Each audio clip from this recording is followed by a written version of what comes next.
Tarek Obrou est à nouveau mon invité. Nous avons parlé avec lui de l'homme et du croyant qu'il était. Et aujourd'hui, nous allons parler de l'imam qu'il est devenu et de son engagement auprès des frères musulmans. Tarek Obrou, merci d'être à nouveau avec nous. Alors, la vocation de vous consacrer à Dieu en tant qu'individu, ok, mais votre engagement auprès des hommes m'interpelle et nous interpelle d'une certaine manière, car qui vous connaît, vous êtes plutôt réservé, timide, un brin sauvage, et vous avez décidé comme cela, en fait vous ne l'avez pas forcément décidé, mais vous êtes devenu un homme public extrêmement exposé au service d'une communauté que l'on appelle la communauté musulmane. J'ai envie de vous dire, en vous taquinant un petit peu, de quoi je me mêle. C'est la foi qui m'a mêlé à cette réalité, donc qui était pour moi contre nature. Le fait d'être dans le public, parler devant les gens, ça n'a pas été euh, mon éducation. On est une famille très réservée, très timide, d'une famille qui n'aime pas l'engagement politique. Déjà, on était élevé dans dans cette méfiance à l'engagement politique, etc. Puis je me suis trouvé vraiment dans le contraire de ce que j'ai reçu comme éducation et comme caractère également, parce que je n'aime pas les gens qui parlent et qui se mettent en relief. Généralement, j'ai dit, généralement, c'est des gens qui ont une grande gueule, ils se mettent toujours devant, etc. Donc je me suis trouvé paradoxalement dans des situations que je critiquais auparavant. Euh, Alors comment ça gère ça? c'est très difficile. C'est un paradoxe que j'essaie un petit peu de soigner. Comment vivre l'intimité, la réserve, la timidité et la discrétion tout en étant visible. La foi, elle est intime, mais d'une certaine manière, elle est dans le monde.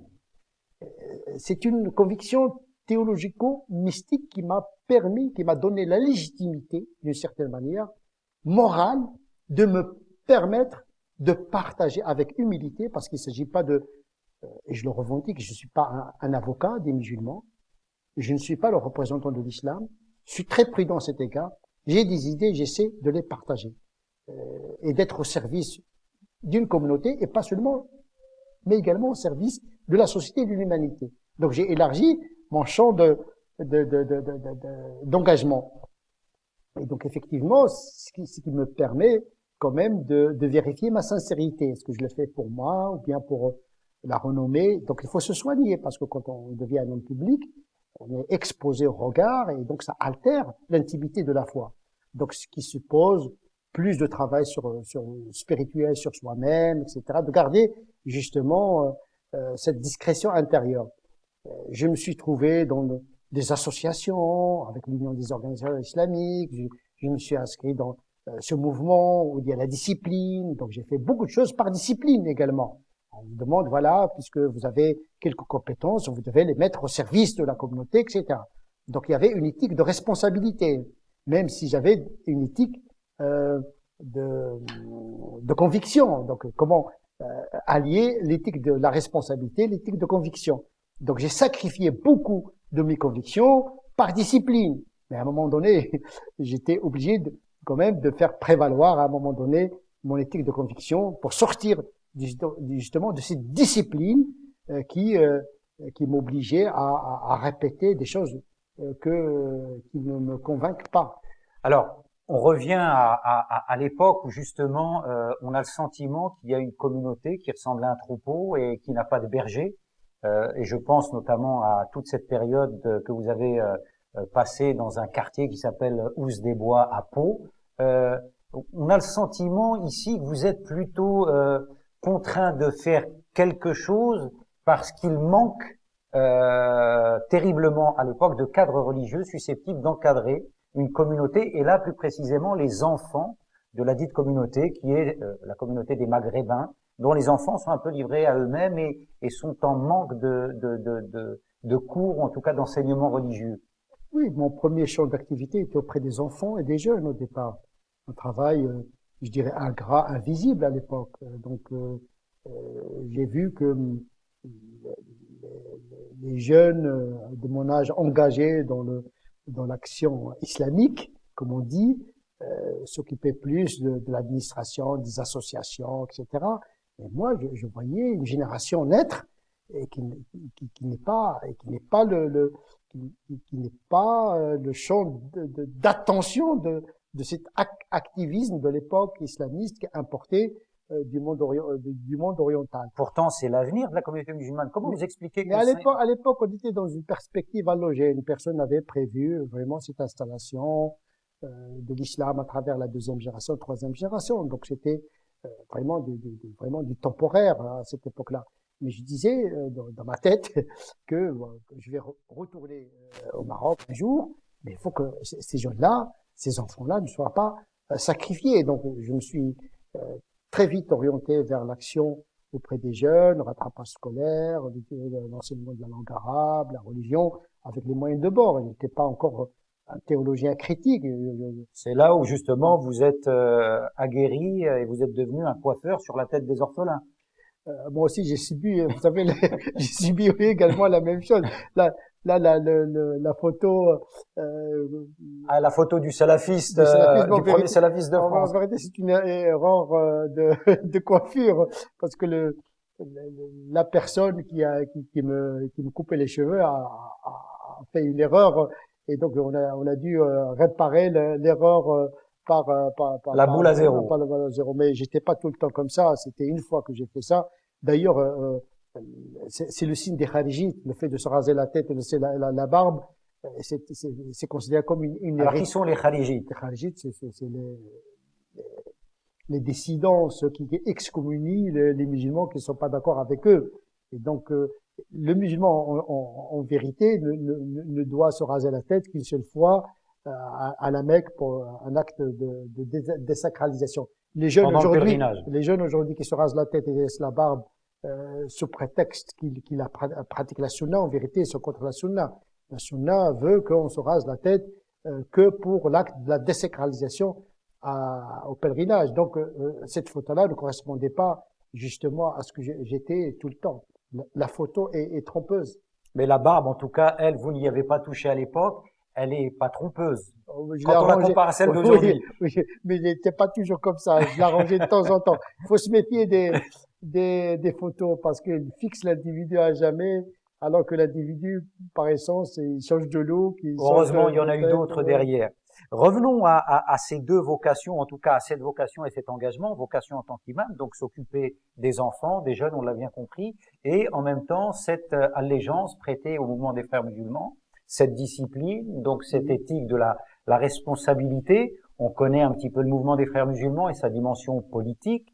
Vous dites vous-même que dans votre famille, on avait horreur de l'engagement politique. Est-ce que vous ne pensez pas ici qu'il y a une confusion, en tout cas un mélange des genres, qui nous laisserait penser que votre engagement, c'est aussi dans une démarche qui consiste à appliquer ce devoir de faire la da'wa, donc de transmettre le message et de ramener un maximum de monde vers l'islam? Oui, c'était dans cette perspective, bien sûr. L'engagement, puisque j'avais une fois engagé, il faut que je m'engage quelque part. Donc j'étais avec les tablirs, j'étais dans le salafisme, et puis j'ai vu que à cette époque-là, le mouvement le plus moderniste d'une certaine manière, qui correspondait quelque peu à mes attentes, était le mouvement que Hassan al-Banna a créé. Mais dans ma tête, je fais la distinction entre la pensée de Hassan al-Banna et le mouvement tel qu'il a été complètement congelé, acculé à la clandestinité, influencé par la pensée de Saïd Qutb, une pensée que je n'ai jamais digérée, etc. Donc j'étais dans le mouvement sans être dans le mouvement d'une certaine manière. J'ai toujours gardé quand même intérieurement un esprit critique. J'ai rencontré des gens qui adhéraient au mouvement sans le connaître forcément, et étaient plus fascinés par la structure, par le tandim, l'organisation, l'engagement politique. Mais moi, mon intérêt était parallèlement autre chose. Parce que le projet de Hassan al-Banna, c'est la réforme intérieure et spirituelle. D'ailleurs, ce que beaucoup de gens ne savent pas, c'est que Hassan al-Banna, vers 1948, a décidé de renoncer à l'engagement politique pour préserver ce mouvement et le consacrer uniquement à la réforme spirituelle intellectuelle. Sauf qu'il a été assassiné avant d'annoncer cette rupture. Et malgré, le mouvement a continué dans l'engagement politique, etc. Et donc effectivement, on peut pas être dans le politique sans payer le prix spirituel de la réforme. Et donc j'étais toujours, c'est le destin qui a fait que j'ai rencontré l'Union des organisations islamiques. On est devenu presque une famille. Le lien que j'ai avec ces gens-là, c'est plus un lien familial qu'un lien idéologique, puisque au niveau de la pensée, je me suis séparé depuis très très très longtemps au niveau de la pensée, de la restauration de Khilafat. Lorsque j'ai étudié en profondeur la pensée classique, théologico-politique, j'ai constaté que c'était une invention de l'histoire, que c'était une nécessité historique. Donc j'ai fait j'étais dans le taqlid, c'est-à-dire j'avais pas les capacités d'avoir une autonomie. Mais oui, alors on va revenir sur cette question un peu plus loin pour bien qu'on comprenne. Vous êtes en train de nous dire que vous avez rencontré Hassan el-Banna avant les frères musulmans qui étaient en France. Comment s'est passée cette rencontre et comment ce personnage en est-il arrivé à vous fasciner? Parce que visiblement, il vous fascine encore. Il me fascine. Vous savez, on est une sorte. Alors la rencontre d'abord, comment s'est passée la rencontre avec Hassan el-Banna? Comment l'avez-vous découvert? Avec le Ma'tourat, avec l'ouvrage du dhikr, du rappel, de l'invocation. J'ai découvert l'homme à travers son aspect soufi, mystique. Lui-même, il a repris le wadif al-Zarruqiyya, c'est-à-dire le wird Zarruqit, qui est Cheikh Zarruq, qui est le fondateur d'une confrérie soufie. Donc, il a imposé ce wird à ses disciples. Il dit, nous sommes une vérité soufie. Sauf que quand je suis venu rencontrer les frères musulmans, j'ai pas trouvé du soufisme. À cette époque-là, on m'accusait d'être un adepte d'Ibn Arabi, etc. Un hérétique? Un hérétique, etc. Le soufisme, c'est de l'hétérodoxie, alors que le soufisme, c'est une dimension de l'islam et c'est une partie de l'engagement du frère musulman en tant que membre. Il doit avoir un wird, il doit avoir un travail sur lui-même, etc. Et ça, on le trouve pas, cet aspect-là. Et donc, effectivement. On le trouve pas parce que la confrérie des frères musulmans en France est une confrérie qui est plus animée par la dimension politique. Ce sont des traces des frères musulmans. C'est une structure sauvagement sécularisée. Elle est plus dans l'engagement, administratif, associatif, mais il n'est pas engagé dans la réforme. Le monde de la pensée était absent parce que il faut rappeler que c'était des étudiants qui sont venus ici pour avoir des diplômes et rebrousser chemin. Ils n'étaient pas venus ici pour faire. Au départ, c'était pour préserver la foi des étudiants et des immigrés. Donc, les frères musulmans ici, ils ont découvert le monde. Et peut-être aussi prendre une revanche sur l'Occident qu'ils accusaient d'être à l'origine de l'effondrement du califat, etc., etc. Il y a un petit peu cette littérature qui anime les individus. Non, il y a la littérature classique identitaire qui est dans le monde musulman. Le problème, c'est que le monde musulman est entré dans une logique identitaire civilisationnelle. L'islam, qui était une religion, est devenu une civilisation sur les faits de l'histoire. Donc nous avons reçu cet islam à travers cette identité civilisationnelle. Donc on était plus dans la civilisation musulmane que dans la religion musulmane. Donc ça, c'est de l'impensé de tout le monde. J'ai appris ça après une longue étude pour justement travailler sur la sécularisation, la séparation des ordres. Donc effectivement, historiquement, il faut rappeler la décolonisation et ses effets psychologiques. Je me souviens, lorsque l'Ittihad à l'époque, l'Union des organisations islamiques, qui aujourd'hui s'appelle Musulmans de France, à l'époque, quand même, malgré tout ça, on a appelé à l'acquisition de la nationalité française, ce qui était presque un blasphème pour les Algériens, dont la blessure de la guerre d'Algérie ne s'est pas encore cicatrisée.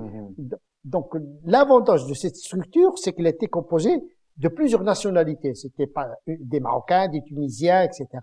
Donc, ils ont dit, quel est le socle qui va nous réunir en tant qu'étudiants? Il n'y a que l'islam et le contexte. Donc, on a encouragé les jeunes à l'acquisition de la nationalité, que la nationalité n'a rien à voir avec l'islamité. L'islamité, c'est une religion, appartenance religieuse, et la nationalité, c'est appartenance. C'est déjà une transition à l'époque très importante. C'était un mouvement légaliste. On peut lui reprocher beaucoup de choses, l'idéologie, parce qu'en vérité, ils reproduisent la pensée classique, tout simplement. La théologie, Hassan al-Banna n'a pas inventé une théologie politique nouvelle.